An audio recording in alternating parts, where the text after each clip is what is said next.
Hello అండి, నమస్తే. చరిత్రలో ఈరోజు జూన్ 8వ తేదీన ప్రతి సంవత్సరం మహాసముద్రాల దినోత్సవం జరుపుకుంటాము. సముద్రాలు భూమి మీద 70% విస్తరించి ఉన్నాయి. వీటి వలన 3 బిలియన్ల మందికి జీవనాధారం కలుగుతుంది.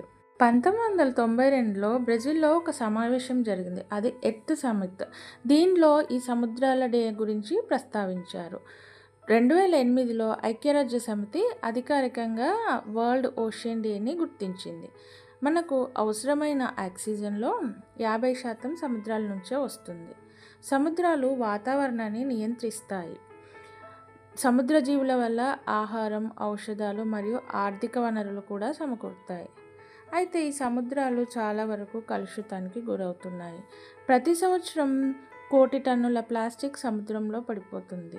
ఉష్ణోగ్రతలు పెరగడం వల్ల ఆమ్లత్వం సముద్ర జీవులను ప్రభావితం చేస్తుంది. పెట్రోల్, డీజిల్ రసాయనాలు సముద్ర కాలుష్యాన్ని పెంచుతాయి. ఎక్కువగా చిన్న చేపలను వేటాడడం వల్ల సముద్ర జీవ వ్యవస్థ దెబ్బతింటుంది. సముద్రాలను కాపాడడానికి మనం ప్లాస్టిక్ వినియోగాన్ని తగ్గించాలి. తీర ప్రాంతాలను శుభ్రంగా ఉంచాలి. అలాగే సముద్ర విద్యను విద్యార్థులకు అందించాలి. సముద్ర రక్షణ సంస్థలకు మద్దతు ఇవ్వాలి. ఈ విధంగా చేయడం వల్ల మనం సముద్ర కాలుష్యాన్ని తగ్గించుకోవచ్చు.